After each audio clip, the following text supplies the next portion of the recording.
যারা তখন আমার উপরে নাটক না লিখলেও টকশো করেছে, কত পাষণ্ড ছিলাম আমি, কত বড় দেশদ্রোহী ছিলাম, তারা এই ধরনের সপ্তাহখানিকও হয়নি এই সোনারগাঁয়ে অনুষ্ঠান করেছে, এবং সেটাও এই মহান অভ্যুত্থানের পক্ষে।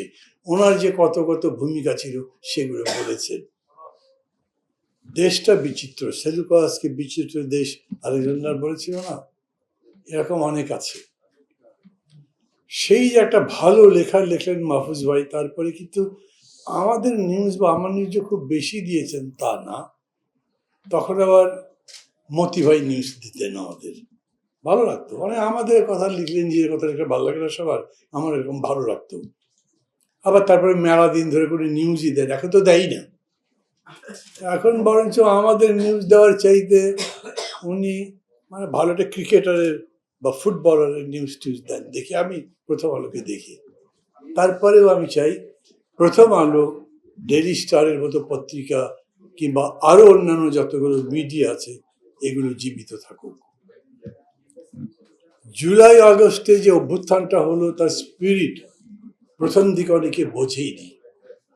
এটা যে একটা গুণগত মাত্রা যুক্ত করেছে, মানে অসাধারণ গুণগত মাত্রা যা সোসাইটিকে চেঞ্জ করে দিতে পারে, এইটা অনেকের মাথায় আসেনি।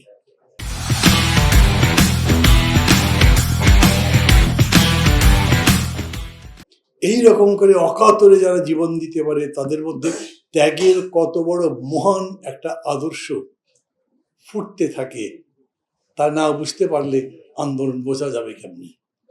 এটা মনেই হয়েছে তাই যে পরিবর্তনটা আসতে পারে, এবং সেটা দেখছেন। এবং পরিবর্তনটা কি, ফ্যাসিজম থেকে আমরা গণতন্ত্রে যাব, উত্তরণ হবে কিভাবে? একটা বিতর্ক অবশ্য এভাবে শুরু হয়েছে। ডক্টর ইউনূস মনে করেন এই ট্রানজিশনটা কোনো কোয়ার্সিভ পদ্ধতিতে হতে পারবে না, এটা ডেমোক্রেটিক্যালি হতে হবে। এই জন্যে আওয়ামী লীগ থাকুক, উনি কিছু বলছেন না। যদিও ডক্টর ইউনূস তো বোকা মানুষটা, খুব চালাক, কি যে করবে শেষ পর্যন্ত আওয়ামী লীগ টের পাচ্ছে না আমার মনে হয়।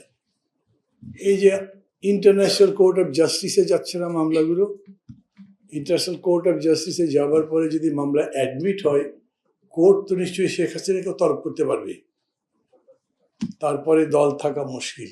বিতর্কের মধ্যে যাচ্ছি না, কিন্তু মেইন কথা হচ্ছে যখন আপনি ইনক্লুসিভ পলিটিক্স করতে চাচ্ছেন, ডেমোক্রেসি করতে চাচ্ছেন, তার মানে শত ফুল ফুটতে দাও, এটাও আপনাকে বলতে হবে।